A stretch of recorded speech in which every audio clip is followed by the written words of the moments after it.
Hey everyone, my name is Jonathan, and this is another episode of Road to the Big Day on Facebook Live. Of course, we'd like to thank everyone again for joining us on this very special live stream. And as you may know, of course, we have our special guest today, very, very special, and may I say I'm a huge fan of hers. So, what's our topic for this evening, ladies and gentlemen? Now, of course, over the past 6 months, actually, soon-to-wed couples have experienced a whole lot of crazy things over the past 6 months. Kasi we started the year with the Taal volcano eruption. Then, of course, we had the lockdown and COVID-19. And until now, many soon-to-weds are still having that challenge on how to deal with their wedding. And throughout this tough time, we actually heard from this lovely individual who served as the calm during the storm. And tonight, ladies and gentlemen, we'd like to get to know her a bit more, her motivation, her challenges, her triumphs, and everything else that made her one of the most trusted wedding advisors in the country today. So, ladies and gentlemen, joining me tonight, of course, is the one and only Miss Darlene Tan Salazar. Hi, Hello. ma'am. Hi, good evening, everyone. All right. There. So it's a pleasure to join everyone this evening. Mm-hmm. Yan. Before anything else, let me fanboy a bit muna po with you. Sinadya ko talaga sa live gawin to.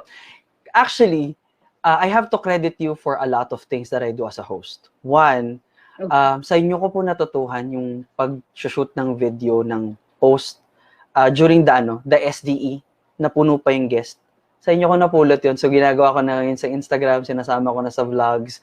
And then, of course, shooting throughout that period hanggang mag-thank you yung guest. Kasi minsan nakakakuha ko ng clips ng, luckily, them thanking me and all. That's one. Two, I guess, a lot of my parang knowledge in how I do my hosting and, of course, wedding planning in general, I think a significant portion of that came from you. So, I actually owe a lot to you.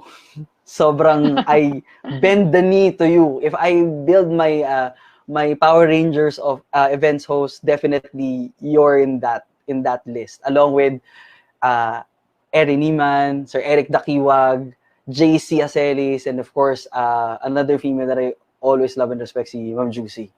Yun. Then of course there's you. Yan. Yun yung Power Rangers ko na lahat ng host. Ayun. So sobrang excited ako and so honored that you actually guest on this little show of mine. So now, for anything else again, for everyone else who may not really know a bit of you. So can you just briefly share lang kung paano po kayo nagsimula as a host and eventually as a wedding coordinator then? Okay. I started out actually as a wedding coordinator because I didn't really like the way my wedding was coordinated. So, Mhm.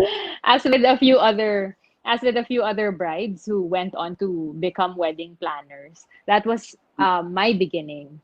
So I started out that way. Parang I didn't like it. I couldn't get over it.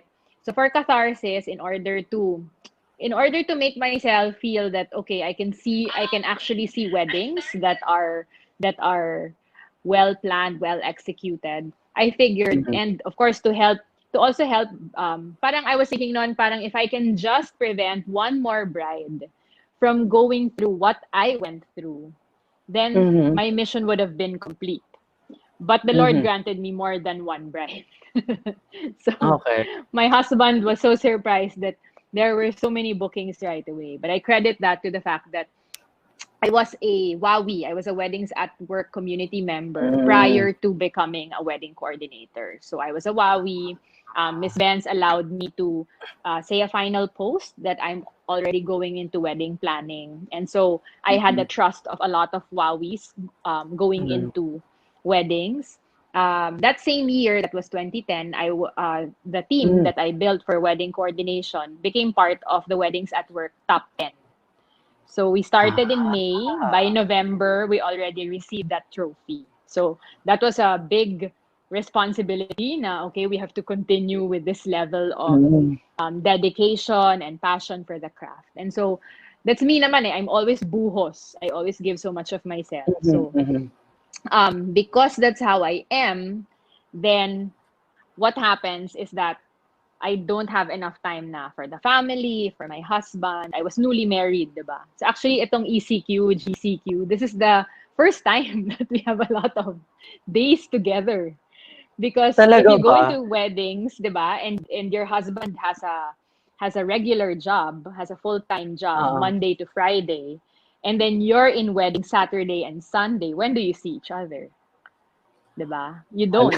Like you spend a little time lang with each other, especially if you're doing wedding coordination because you spend 12, 14 hours, 16 hours with a couple, 'di ba? Mm. So, Meetings pa lang, yeah, so right? that was how it was. So, in 2012, my husband was saying, we don't have time for each other.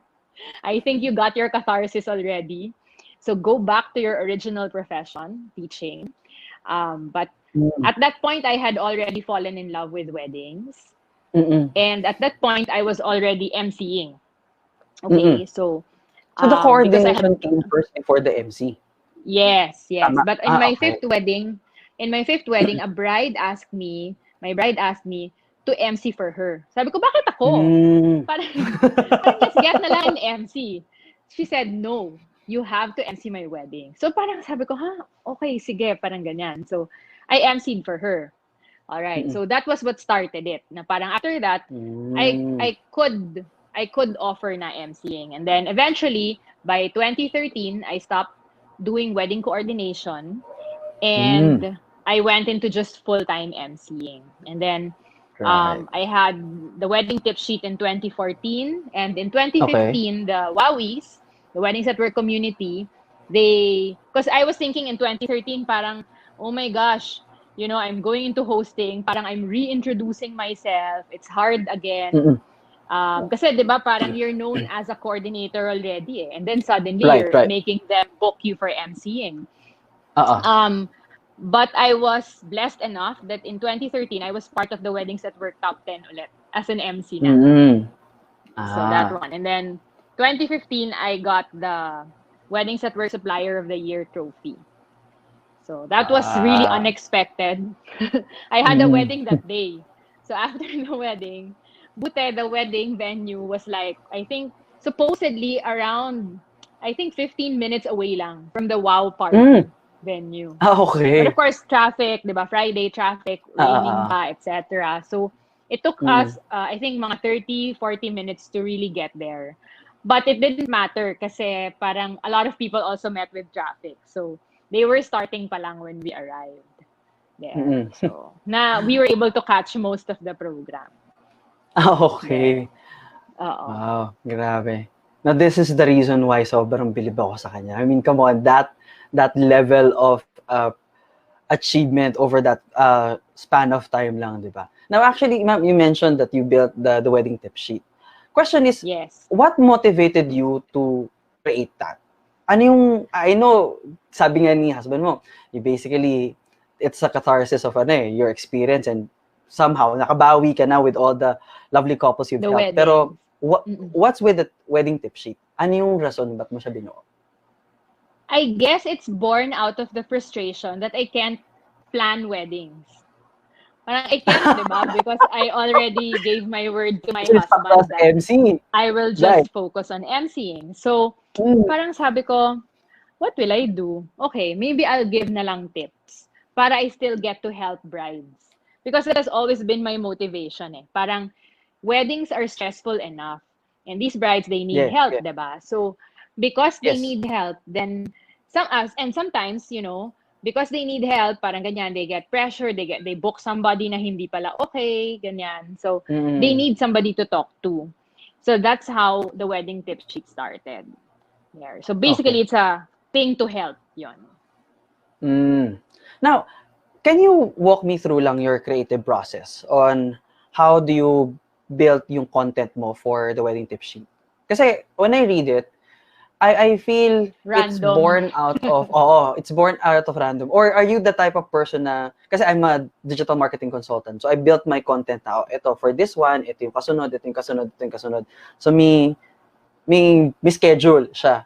Sa'yo ba? How do you build your tips, or when do you post it? Ano yung creative process bale? Prior to ECQ, I was posting daily. The content generally, like what comes to my mind, parang ganyan, what I think is super necessary. There, especially during peak season, parang okay, these are the common problems during peak season. You will see me posting from time to time about, okay guys, start meeting with your suppliers, they'll get busy already, take advantage of the off-peak period, or during peak season, I will say, okay guys, if your wedding is next year pa, calm down. Wala mo nang mangulit. Give the time muna to your suppliers. Yan. Meron akong mga parang things that are really there because they are in season, but there are also things that are born out of experiences of people, my own experiences, some brides who would write to me. Meron din ganon. Kasi honestly, when I had the wedding tip sheet, I didn't know that it would have followers. Okay? Parang gusto ko lang, I just wanted to, say my piece. That's it. But it ended up having followers despite not boosting or ganyan. They're organic followers eh. So, yeah, I think you're about 30K plus? Tama ba ako? Yes. So, yes, organic. Sana all. I didn't, 'di ba? Parang I didn't really advertise it ganyan. So I figured sabi ko, okay, so it I guess it helps people. 'Di ba? It really does help people. So, and then eventually parang although I didn't want to position myself as an expert or whatever, people started asking questions, asking for help, telling me, Dar, alam mo ba, may co-supplier na ganyan. Sana we can post about it to educate, ganyan. So I realized, okay, so sige, let's educate people. Like, some coordinators would end up na pinagplancha ng wedding gown, diba? Yung mga ganon. Yung mga ganon. Parang, hindi naman, tapos nagalit daw kasi nag-refuse sila.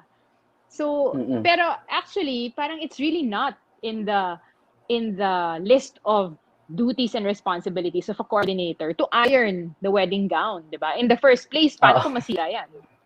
Diba? Are you knowledgeable enough about cloth, about how to deal with it? Parang ako, personally, I won't. Hindi nga ako marunong mag-plancha eh. Tapos, baka masira ako. So parang ganyan. So, yun lang siya. Yun yung mga content niya. Okay.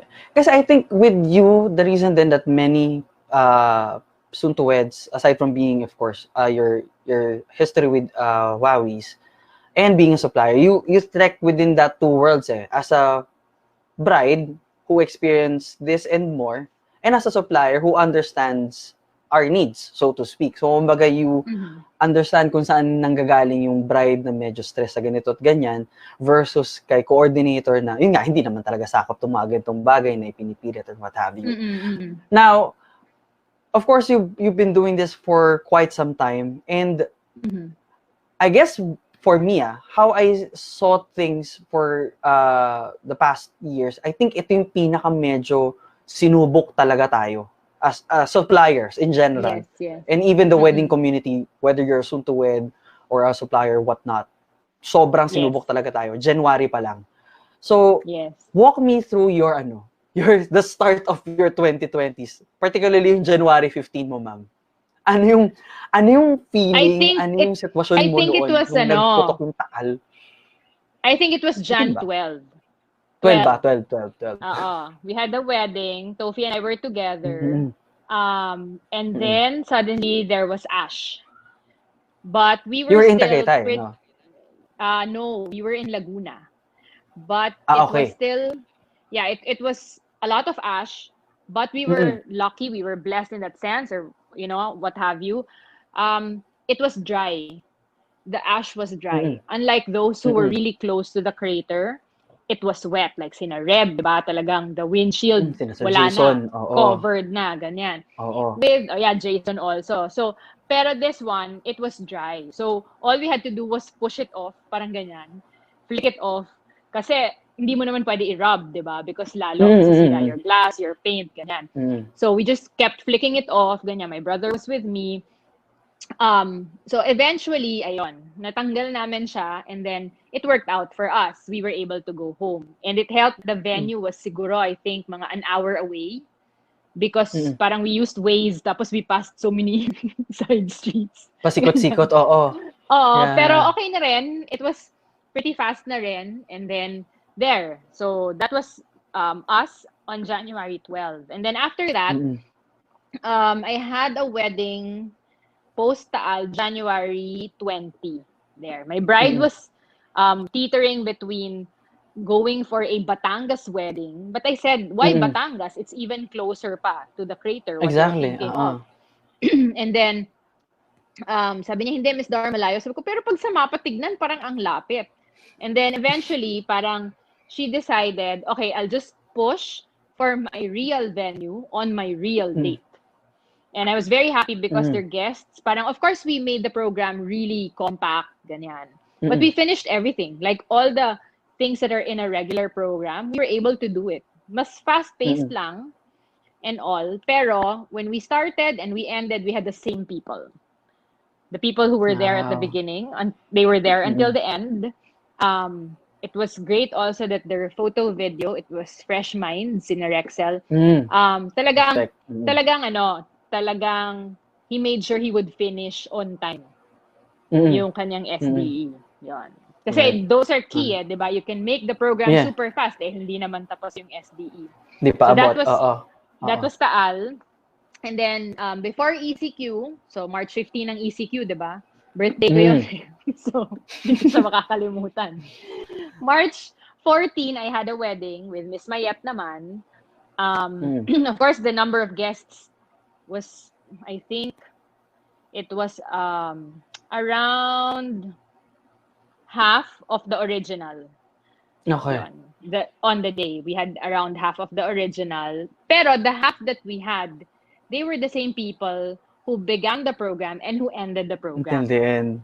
Yes. What I felt though with my bride was the pressure. Yung both brides actually, the one after Taal and this one, ramdam mo yung pressure nila from all quarters not to have the program na, or parang just make it super fast kasi people don't care about it. People want to eat and leave, parang ganyan, or kawawa naman yung mga guests, ganyan. But in both occasions, I explained to the brides that, especially my March 14, kasi ramdam ko sa kanya yung takot siya eh. Sabi ko, ma'am, nandun na rin tayo. Gawin na natin. Yung mga basic lang. Okay? We don't have to do so many things. We just do the basics. Para sabi ko, para alam mo yon, sabi ko, 10 years from now, you're going to look at this video. I don't want you to think of COVID. I want you to think Oo. of how happy you were with your guests. Yun, kasi Yes, yun yes. kami, yun ang role namin as wedding suppliers. Yun ang role natin as wedding suppliers. Yung Right. maparamdam sa kanila na nandito tayo, tapos susuportahan natin yung plano nila.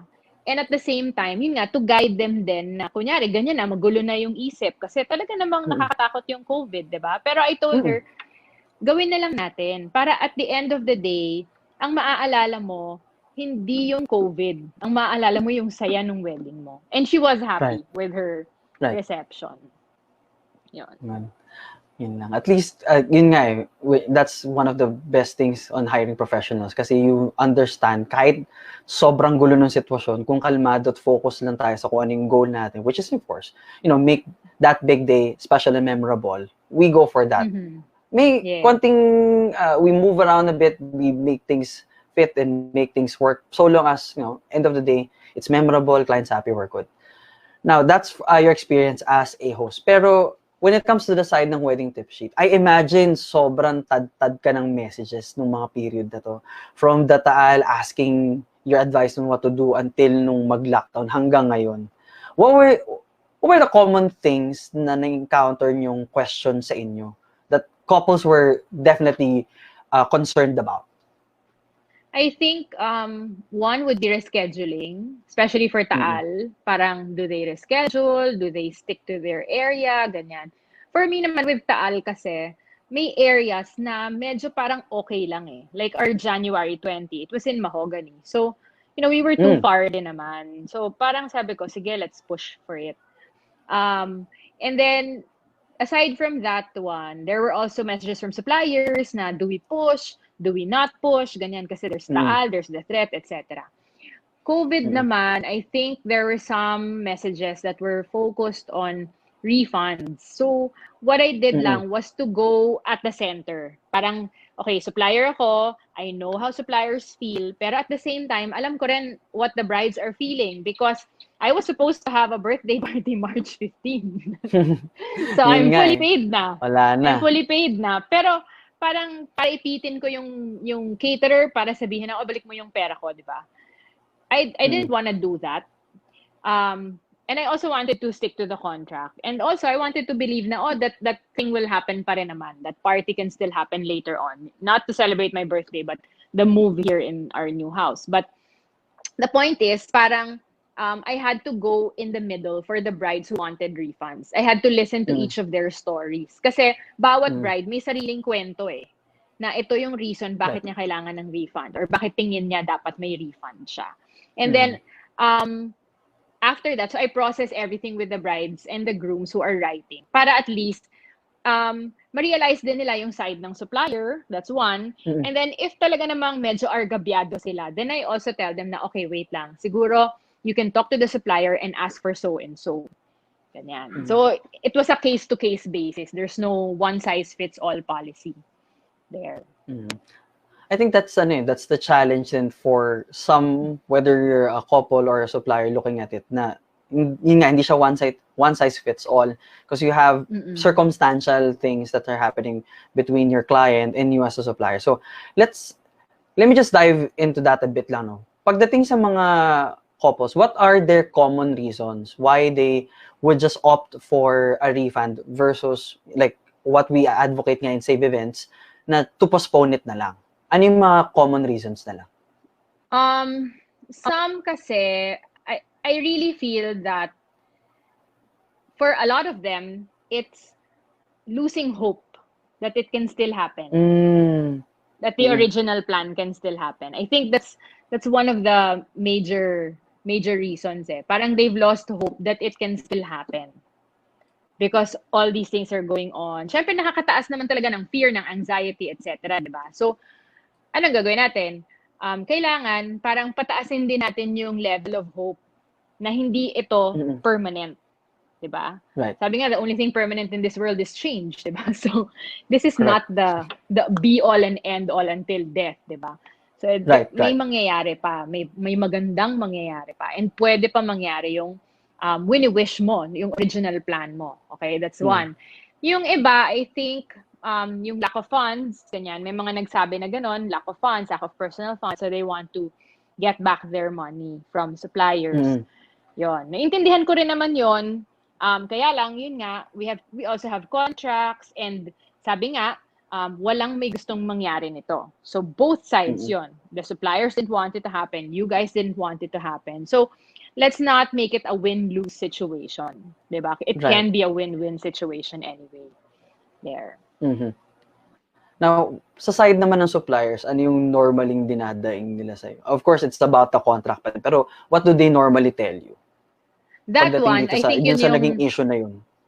Oo, yun yung medyo parang they don't know how to answer, ganyan. But sa totoo, parang meron din namang mga co-suppliers na tumutulong with regards answering. Sheena is one of them. So, parang that's one thing that we have to be thankful for. And also, I think, pag tinignan mo yung big picture niya, sa totoo, ito lang naman yun yung mga humihingi talaga ng refund. Di ba? Mas madami pa rin yung couples who are hopeful that their plans will push through in God's perfect time. Yun pa rin. Maybe not now, but in the future na nga lang.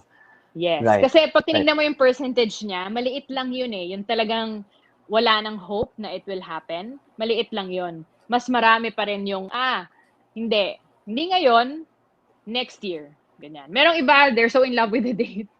So they'll do a small wedding and then they'll have their bigger celebration next year. Okay din naman yun. If you're like, di ba, parang super in love ka na dun sa date mo Yun. That's the case-to-case basis kasi parang iba, my view there nga is your wedding did not become special because of that date. Rather, that day became special because it's your wedding. Yun di ba? Yes. Now, on a personal note, throughout this 6 months of craziness natin, na sobrang nakakaloka na, from your perspective, particularly as, sabi ko nga, a wedding advisor. Personally, how are you feeling from all of this? Ano yung personal, does it weigh on you? Is it parang, okay, go on lang? How do you feel about all of the things that are happening so far? Siyempre, tao tayo. We feel bad din na, all these things are happening. Makakabalik pa ba tayo? Ganyan. Pero, I think all those people who are asking na makakabalik pa ba tayo? Paano na tayo? We have bills, ganyan. I think they are the ones na nagpapalakas din ng loob ko kasi parang I have to prop them up Parang I feel like I'm in this position of being older than some of them na I can push them to parang bilang ate mo ko o ganito kaya natin to, let's do it pa rin, ganyan. So, para lang, pero pag sinasabi ko yon parang kailangan kong maniwala doon, di ba? Na kaya natin yan. So at the same time, parang while I am propping them up, I'm also propping myself up na hindi ako pwedeng magpatalo sa lungkot na biglang parang, di ba, andun tayo sa level na, syempre, nangyari to, March, di ba? Ito yung time na meeting, di ba? Right. Summer weddings and all. Wedding, ganyan. Yung nandun tayo dapat sa pinoproblema natin kung uulan ba o hindi dun sa garden of wedding. Di ba? Tapos biglang cut. Lahat yun out, di ba? So, anong gagawin natin? We have to find other ways to earn, di ba? Other ways to, to make ourselves feel positive about this whole thing. Kasi, sa totoo, meron din naman siyang benefit Like ako, parang personally, from 2010 hanggang 2020, wala kaming weekends ng husband ko na magkasama. Halos wala. Oh my siguro gosh, in a year, seriously? Yeah. Oo, kasi parang, siguro in a year, ilan lang ba yung weekend na wala akong wedding? So, whole day magkasama kami, di ba? Pero mostly, hindi. Oo, mostly parang, kasi most weekends alis talaga, na ako kasi may event. Or minsan, dalawa pa yung event ng Sabado, di ba? Or Linggo. So, okay, alis na ako, bye-bye. So, babalik ka gabi na, di ba? So, yun. Parang, ngayon, nagkaroon kami ng chance na gano'n. So, I think that's one positive thing for us. So, tapos, ganun din, parang we get to explore other things that we can do. Like me right now, parang I am Of course, I have 10 dogs. I have 14 actually, but 4 of them are in VF. They're 14 under the dogs. care. Yes, they're under the care of my brother. So also our rescue Mm-mm. cats, they're there. Mm-mm. So here in Laguna, I have my 10 dogs and I have my 2 Persians. Um, and yun, parang biglang na-explore ko yung possibility of making dog treats, dog food, Mm-mm. I which saw I've that. been Yeah, yeah. doing. Yeah, which I've been doing for my pets. Pero ngayon, parang inopen ko lang na, okay, parang you guys can order also if you want. There. Mm-mm. So, kasi there's a need for it because you have dogs that have allergies. And most of the Right, things right. that are being sold on the market are with allergens. Kasi Mm. halos lahat yan chicken eh. So, Right. halos lahat yan itchy for dogs with allergies. Yun. Mm-hmm. Yeah. Yeah. Now, throughout this time, I even way before the Taal, the COVID, you've been doing yung wedding advising and hosting for so long. Yes. Has there ever come to a time na you felt exhausted? Kasi sabi mo nga, ma'am, weekends, wala kang weekends with your husband and then your weekdays are mostly spent either hosting as well or meetings. Did it ever come to a point that you just wanted to quit? Parang, is this still worth it? Did you ever come to Um, that? Hindi naman. Kasi we have a lot of brides who are very expressive also. Who would write, not just to me personally as a host, but also sa wedding tip sheet to say Mm. thank you because so and so helped them. Or for my own brides, they say thank you because I did this for them, etc. So all those parang little thank you notes, even ngayon Mm. ngayong COVID time, parang a few brides sent in parang random messages of thanks, may mga random kamusta. So, parang yung mga Talaga. ganon, oo, yung mga ganon, parang it keeps you focused on the fact that you're still Mm. needed here. Yon. Mm-hmm. That's actually very no, inspiring kasi pag may mga ganun, yung mga maliliit na bagay ni I think for some they wouldn't really understand pero these little thank yous whether they give you something like a physical gift or kahit simpleng message lang, sometimes these are your bullets to keep you going throughout your journey, whatever it is that you're going through. Minsan it's your worst time of the day, then something like this comes into your inbox, okay ka na ulit. Yes. Tama? Right. Meron akong, Now, meron akong mm, sorry, inject ko lang. go Meron ahead, go akong ahead. true story na parang I Mm, had a wedding. I had just started emceeing that time, no? So, totoo mm, to na nangyari. Parang wala silang coordinator. Tapos, nung mm. planning namin, ito yung plano, parang this particular surprise video of the father would come in at this point before mealtime. And the message of the bride's father will also come in before mealtime. Okay? Right. So, ayun yun, dalawang message. Pinaghiwalay nila. Ginawa nilang last na last yung message of the father of the groom.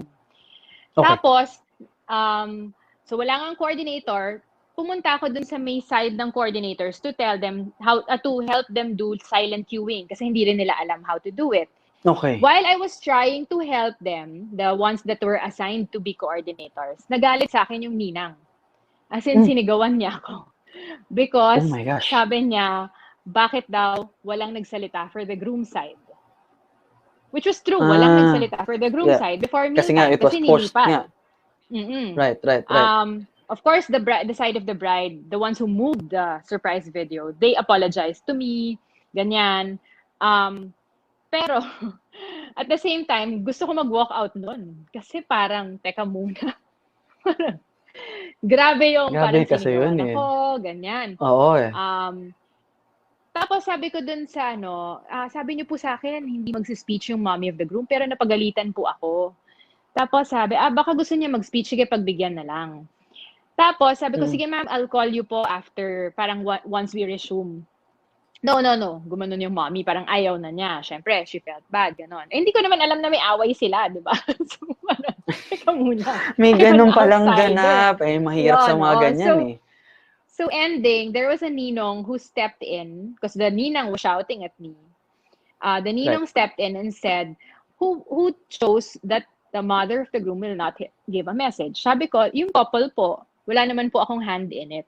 Sabi niya, oh, yun pala sila ang nagpakasal. Sila ang may choice. Bakit tayo nakikialam? Sabi nung ninong. So, syempre, si Ninang, parang she wanted to siguro fight back, pero ninong din yon. Right. So, hindi na siya nag-fight back kasi parang equal footing sila, diba? And then, I was on my way to the couple to say, ma'am and sir, I'm very sorry, but I have to leave. I really can't continue anymore. I don't, parang sobrang You were at that wala point? na. Yes. Yeah. And then, kasi sobrang nasaktan ako na pinagsisigawan ako sa gitna di ba? Where is it? Then, Did you got point, shouted at like on stage or medyo sa may ano naman? Sa VIP. Sa VIP area. Kasi I was trying to help the coordinators do silent queuing. Oo. So, medyo gitna siya. So, sabi ko, I was here, ito na yung couples area. I was walking, di ba? To say that I can't continue with this. Parang, you weren't completely upfront with me, kaya ako nasigawan, ganyan. You wanted to do this, tapos ako yung naging victim, ganyan. But, somebody stood up from the VIP, another ninang. Okay. She stood up and she said, kanina pa kita tinitignan, gandang-ganda ako sa'yo. Sabi niya. So, parang, alam mo yung iiyak na ako, parang I was really feeling bad. And then she suddenly said that. And then I said, okay, that's God telling me, hoy, ayusin mo yung sarili mo, tapusin mo yung program. Hindi ka ganyan. Hindi ka magpapaka-unprofessional na aalis ka. So, right. Sabi ko, thank you po, ma'am. Sabi niya, kasi kanina pa thank you ka na lang. Sabi niya, natutuwa ako sa'yo, ganyan. Sabi ko, okay po, salamat po, ganyan. Tapos bumalik ako, palakad na ako pa couple, bumalik ako doon sa seat ko sa may sound system. Tapos sabi nung sound system, ma'am, ano sabi sa'yo? May sinabi po ba? So, wala, sabi niya, ang ganda ko daw. Tapos tawanan lahat yung sound system. Sabi nila, hi, salamat, hindi nega vibes, ganyan. Yun, so I finished the program. Yeah, of course, they super apologized to me for, for the fact that they pushed the message, ganyan. Pero at the same time, ayun, natuwa lang ako na God was watching over me at that point to tell me na hindi, dyan ka lang, tapusin mo yan. Praise God. Yun talaga yung mga moments na mararamdaman mo na, yep, I'm really doing something right. Kasi yung mga, if you think about it, perhaps if someone else was in your possession, wala na yun. Iniwanan na yun. Kasi most likely, their egos would be, their egos were affected heavily. Kumbaga parang, they value themselves too much na hindi ako dapat nilalagay sa ganitong sitwasyon, bahala kayo sa buhay nyo. Diba? Ako naiiyak ako naiiyak talaga ako. So parang feeling ko, hindi ako maka-host properly. Pero, ano ka na off-focus ka na Oo, naiiyak ako Pero sa totoo, parang that one taught me a major lesson na pag sinabi sa akin ng couple na hindi magsi-speech ang parents, hindi ko sila tatantanan. Talagang sure yan na. Maninigurado na. Ganyan. Kasi ayokong mapunta doon sa spot na yung parents, they feel bad kasi hindi sila pinag-message. Kasi sa totoo, masakit din yun, di ba? Paano kung ready pala sila? Paano kung prepared pala sila?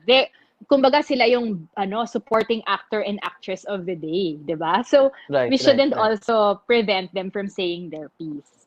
There. Of course, kung meron talagang major reason, like may something, na yon talagang, sige, yung may ninong o may ninang na magsasalita for your side, para walang masabi. Right.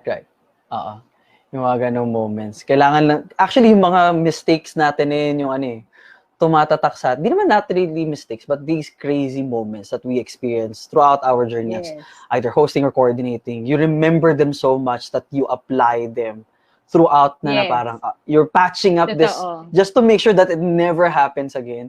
Yung mga ganyan din akong moments Now, anyway, before we continue lang, just like to read this message from Herbert. Mabia, thank you for being strong and being a positive beacon for your fellow suppliers. Miss Darlene Tan, Salazar. Ayan. At nandiyan din si Miss Kimi. Hi, Miss Kimi. Si Ram nandyan din. Hi, also Hi, Emcee. guys. Yan, hi. Hello. Ayan. Moving on. When it comes to the wedding tip sheet, of course, sabi nyo nga, ma'am, no, most of your ideas, most of the tips that you share comes from either your experience or from what the time calls for, whether it's about the cases for refunds or about cancellations or what to do now dahil medyo lean season or whatnot, or during the December time. Do you also consult other individuals when it comes to giving your advices to your followers, so to speak? Meron ka rin, sino ang nilalapitan ng isang Darlene Tan Salazar? Actually, parang more of when I see something posted na maganda, yun. Parang I ask for permission if I can share it with the tip sheet readers, like especially yung mga, let's say, si Sheena, kunyari si Sheena nag-post, may bride na sobrang ayos talaga yung turnover of materials, ganyan. I post that Why? Because I want, of course, with the permission of the bride, no? Pero parang I want to motivate other brides na ganito yung itsura dapat ng turnover. Kasi let's face it, 'di ba? It affects the day pagka magulo yung turnover mo, right? That's one thing. And then pag meron akong mga super unsure, usually friends from the industry, pero kasi what I usually do with my tips, I stay parang within a certain level lang, 'di ba? Of course, may mga real talk talaga ako na nasi-share ng maraming times kasi pero in a way, nalulungkot din ako pag meron yung about wedding guests who leave after eating. It gets shared so many times. Parang it also makes me feel bad kasi it means na ganun pa rin ang mga bisita. Na sana, huwag silang ganun. Kasi ang daming nasasaktan na couple. Yun. Nagbibiro kami ni Miss Kimi tungkol dyan sa concept ng pag-alis ng guest. Pag during the entire reception, sabi namin, pwede bang gawing batas na yon? Pag pag umalis ang guest, may tip lahat ng suppliers. Pag aalis ka, kailangan bigyan mo tip lahat. Anyway, that's just easy talk for us. Para huwag mo nang lumabas, no? Yeah. Now, I guess siguro when it comes to your experience is so vast and very kumbaga solid na talaga. That's why a lot of soon-to-wed couples really go for you, either not just for advice, but of course you as their supplier for a host, no. What else keeps you going when of course aside from the lovely moments that you experience with your guests, ano pa yung nagtutulak sa'yo para magpatuloy? I mean, we have many MCs coming in already in the industry. Younger, crazier rates, so to speak, na parang sobrang ang hirap pantayan. So, ano pa yung nagbibigay sa iyo ng motivation to just, you know what, I'm just gonna do this. I'm still going to do this. Kahit sino pa yung dumating, kahit ano pang nangyayari. Whether decide as an MC or even giving advice to soon-to-weds. Andun kasi yung parang andun yung pagmamahal sa wedding industry in general. Parang ang dami ko ng friends dito, ang dami ko ng mga taong parang lagi kong kausap, lagi kaming nag-share ng experiences with each other, ganyan. I have people that I look up to. So, in all truth, parang this is my world already. So, parang I feel like for as long as there are brides and grooms who are booking me, then I'm still needed, right? Or there are people who are writing to me sa tip sheet, then I'm still needed. So, parang nandun yon, yung parang chance to be able to help. And then I think as an MC, it's more because a lot of people tell me, a lot of couples tell me when they book me, kasi some will be very expressive, diba, about that. They like the fact that it's classy, pero it's still lively. So I think that's something that I would like to stick with, because there are brides and grooms who will want somebody green or somebody like a comedy bar, diba? And they will go for certain MCs, but there will always be couples who want to make sure that it would be classy and lively. So they can go for me and for a few other MCs, diba? So we all have our own genres anyway. So kahit na parang you diba, you were mentioning that there are other people coming in, they're younger, they have lower rates, etc. But at the end of the day, it's the look and feel of the reception that they want. that matters. Mm. There. Right. I think that's the key thing there. You cannot compensate value for yung pricing lang eh, 'di ba? The value and And the quality of service that you're going to give kahit and the gaano pa level of kamura yan. experience. Oo, and Exactly. the level of Yan din. experience also. Parang in a wedding, there will always be things that will go wrong. Diba? Right. Lagi meron. So, Kahit ayaw parang natin meron at meron. kailangan mo yung level of experience nito para malampasan Mm-mm. yung mga major Mm. issues in a wedding. Right. Yun. Like, there's Right. this hotel na twice na ako nag-MC. Twice pa lang ako nag-MC dun sa hotel na yan. Twice Mm. din na yung couple talagang they said they want a short program. Pero twice din na yung Okay. mga photo video nila hindi matapos tapos sa same day edit. So I'm just very thankful Hala siya. na, parang ito yung short program request, ito yung SDE hindi matapos. So I'm thankful for the level of Stress. experience that I have. Because then, yeah, I get to stretch it without making it feel like parang wala, pinapahaba na lang. Parang ganyan. Masaya pa rin. Mm-mm. Pero usually what I Mm. do with that is I turn to the couple, kasi may mga couple, di ba, gusto talaga short eh. Parang ganyan. Mm. So I turn to the couple and say, teka lang hindi pa tapos yung SDE. May gagawin ako. Gabulong ng konti, Ano ma'am. Sakit lang sakyan nyo. Sakyan nyo ganyan. Sorry lang. Or parang, follow Yeah. my lead ganyan. Yun. Para sila din. Kasi some would also stop me in the middle to ask, Darlene, bakit merong additional? Parang ganyan. Yun. Kasi hindi Kasi pa nga sila po done. ito yung sitwasyon. Right. Pero minsan din, I also tell the coordinator, sabihin mo nga, bilisan, kasi medyo naiinis na yung groom. Gusto na mag-inuman with the friends. So, kung baka pagkatapos nito, kahit walang SDE, paputol sa akin, mag-final message, di ba? So, Right. tatakbo yung co-ord ngayon to tell the SDE editor na, guys, bilisan natin kasi ayaw na talaga, ganyan. Nung couple, gusto ng couple, party time na, ubos na yung... Kasi di ba sometimes also parang because of the length of time of the cocktails, dahil doon sa post-nuptial pictorial, and of course, there's a retouch, there's a post-nup, there's travel time. Minsan, 2 hours na yung kinain sa venue time nila eh. Diba? So, parang kailangan din, nandun tayo sa level na we have to give them also at least an hour para naman for their after party na band, diba? For their time to mingle with the guests. Yun. Right. Kasi pag wala yun, minsan, wala, parang hindi mo masulit. Parang nabibitin yung ibang couple sa parang, ito na, uwi, ito makikita mo lang ng tao, uwi na silang lahat agad. Kasi tapos yung program. Wala na kayong time to just hang out and chill with your guests and whatnot, di ba? Now, mabalik lang ako to your experience in advising couples and suppliers. Did it ever come a time that you got bashed? Na-bash na ba kayo dahil sa sinabi nyo? Bash? Or sa advice na ibinigay nyo? Did someone like literally, whether in private or in the comment section that told you parang bash kasi they don't means agree medyo with you? Madami. 'Di ba? Parang bash kasi means na medyo madami yung nag-message. Pero parang parang what I experienced pa lang is paisa-isa. Like may paisa-isa minsan na who will say na parang I don't agree with it, ganyan. Of course, there will always be people who will disagree, 'di ba? So, ganun talaga yon. That can happen talaga. Pero, siguro, yung iba, pag in-explain mo naman yung motivation behind it, okay na sila. Yung iba naman, ay, hindi, talagang ayaw nila. O di okay lang. Diba? Yan. So, ano na lang, you deal with it. If they take it, good. If they don't, that's on them. Doesn't really hindi, kasi weigh on you can't really please everybody, di ba? Right, parang, right.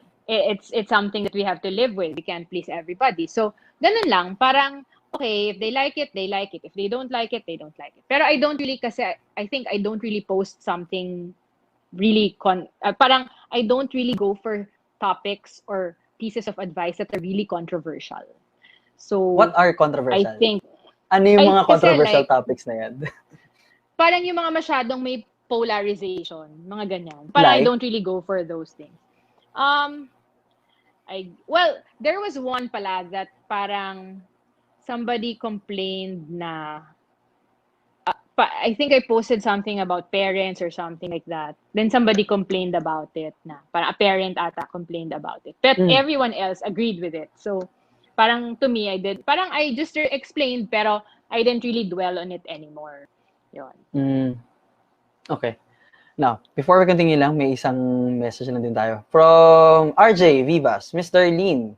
Yan. RJ and Juby here, proud to have you as our wedding MC host back in 2014. Yes.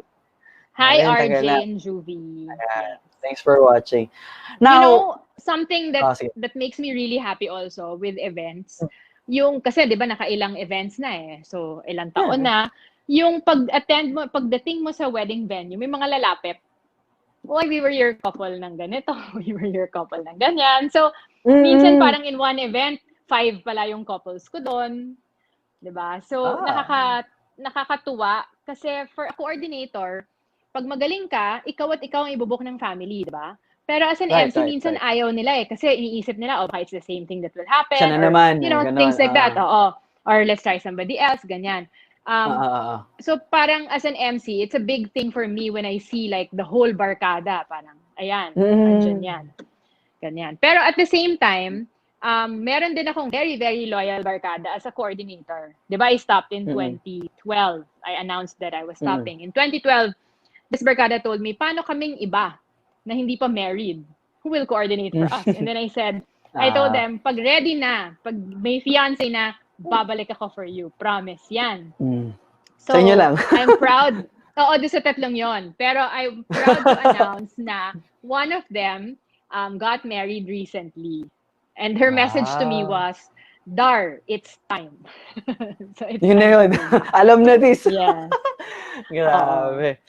Okay. Kaya naisip ko din because of that. Sorry. Because of that and another one last December. Parang I realized na parang there's still a need for me to coordinate. So, I think I will be coordinating soon. Just for select brides. There. Select lang. Select. Not like full on like last time ulit. Yeah. Not yung parang every weekend, dalawa, tatlo, ganyan. Not like that. Yeah. Baka maiyak na po yung asawa nyo niyan. Hindi na kayo nakikita ulit. Yeah. Alright. Now, before we continue lang, meron ulit message from Yujan Abresha. Very practical words of wisdom from my idol, Mr. Darlene. Thank you so much. Hi, Yujan. Ayan. Before we continue, may isang question. Labas ko lang. From Kim Sinela Maximiliano. Mr. Darlene, babalik po ba ang events industry? We are photo booth suppliers. Thank you. Oo I think there's a simple answer to that. Oo naman. Yeah. Alam mo kasi, okay, parang, di ba sometimes, parang we get so focused on, ito na, ang hirap-hirap na, ganyan-ganyan, baka hindi na tayo babalik, ganyan. Let's not focus on that, di ba? Kasi we attract what we fear eh. O why don't we attract what we like? So, parang let's stay positive. Let's think about how we want this event industry to come back. And how we would like it to be as vibrant, if not even more vibrant, than before. Diba? So, yun ang ilagay natin ng ilagay. Every day, sabihin natin, darating tayo dyan. Yung point na nandyan tayo ulit lahat, yung nagkikita tayo, masaya, pwede magbeso-beso, pag nagkita, babalik tayo dyan, darating tayo dyan. Yun ang i-focus natin. Kasi yun naman ang gusto natin, di ba? Huwag tayo mag-focus din sa negative. Yun. Kasi mahirap pag ganun eh. So I guess for some, siguro hindi lang sila aware na gumagalaw yung industriya. We, as a community, we are mobilizing regardless of we are competitors, whether we're all doing the same thing. It doesn't really matter at this point eh. For those who may not know, actually, yun, I've mentioned it before and I'm sure Ms. Darlene has done tons of events for them sa Save Events PH of our advocacy to do things for them. And at the same time, now the National Live Events Commission is actually built now, which is a conglomerate of a lot of suppliers from the live event industry, from coordinators to hosts to lights and sounds to caterers and everyone else in between. May ginagawa tayo to make sure that kahit ngayong GCQ and MGCQ and of course new normal and when we're all back to the old normal, makakapag-events pa rin tayo. It may not be the same as before, but we can. And then, slowly but surely, we'll go back to the old stuff. And, I guess, ako, inisip ko na lang ngayon, ano to eh, pahinga lang muna to. Gigil na gigil tayo magpahinga noon eh. Kasi, nag-iiyakan tayo pag December, saka pag ganito, parang, wala nang tulog, sulit damit, yan yung mga hashtag dati. Sulit damit, death member, kasi December, kasi sobrang wasakan eh. Ngayon medyo, Pagod, yes. ito yung point lang, just to enjoy it. Enjoy the time to rest, but build out yourself as a business to what you can offer that make you stand above the rest, or if not, time to just rebrand perhaps, or medyo think of another venue that you could also offer your services one way or the other. Yun eh. So, yun lang Keep talaga busy. yung pwede mong gawin ngayon. Keep busy. Correct. Keep busy. Oh. Now, ayan, may isa pa. Si Sir Boy.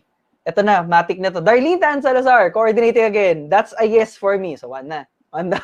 May isang boto na ulit sa pagbabalik. Grabe. Ayan. Now, Ayan. where do you see, actually, sabi nyo nga ma'am kanina, no, as a host, so long as brides and grooms trust you to handle their big day, you're still at the game.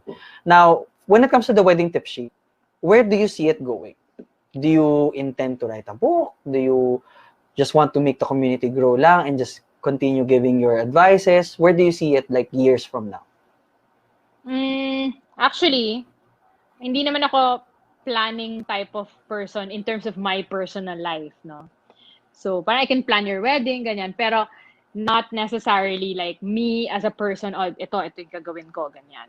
Parang I go where God leads. So, if it so happens na I have a chance to produce something, then why not, diba? Or if God wants me to go to another venue, another type of industry, then fine. That's also fine. Parang either way. Yan. There you go, ladies and gentlemen. That wraps up our very special interview with Ms. Darlene Tan Salazar. Thank you very much for the opportunity. Now, you have an announcement to make. Tama po ba ako? Okay. You have something to share with us. Okay. Because a lot of people, I parang from 2012 when I stopped coordinating until now, I am still getting inquiries for coordination. It's weird that I am still getting inquiries for coordination because I've stopped a long time ago.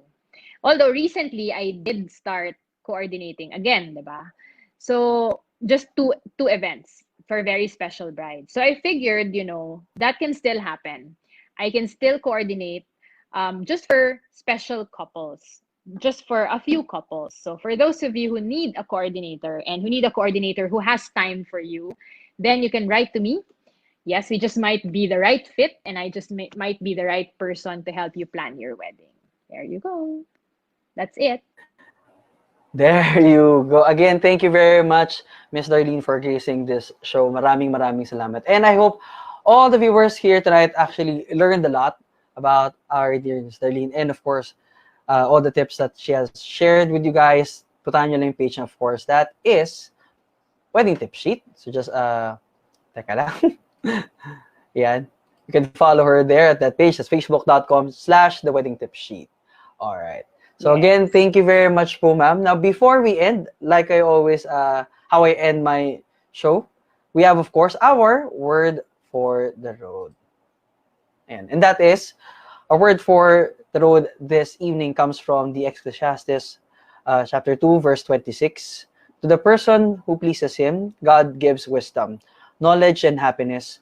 But to the sinner, he gives the task of gathering and storing up wealth to hand it over to the one who pleased God. This too is meaningless, a chasing after the wind. That is from Ecclesiastes 2:26. Yan. There you go. Again, ladies and gentlemen, thank you very much for joining us on this lovely evening. I hope you learned a thing or two. Sana po nag-enjoy kayo. And again, a million thanks to Ms. Darlene. Salamat. Maraming salamat for gracing this show. Salamat po. So pag may nagtampo sa akin, ikaw yung ipo-point ko, ah. Hindi naman. Laro lang yun eh. Walang magtatampo, guys. Pero sa totoo, may mga reasons talaga yung mga choices. Like, si Mads, syempre inaanak ko yan eh. Nag-iisang inaanak ko yan sa kasal. Alam nyo ba na inaanak ko sa kasal si Elmer? So, nag-reject ko at si Mads. Kami ni Tofi ang parehong ninang na nag-march. Yeah. Pero, yes, kami, as in si Tofi ang may hawak ng bouquet. So, Ayan. Alright. There you go, ladies and gentlemen. Again, I hope you enjoyed this show for the evening. I hope you join us next week ulit for yet another special show for you guys. And like I always say to all the soon-to-weds, relax, have fun, and enjoy your road to the big day. Thank you very much and good night. Salamat po sa inyo lahat. Thank you, Thank guys. you for having me. Bye. Bye. Bye.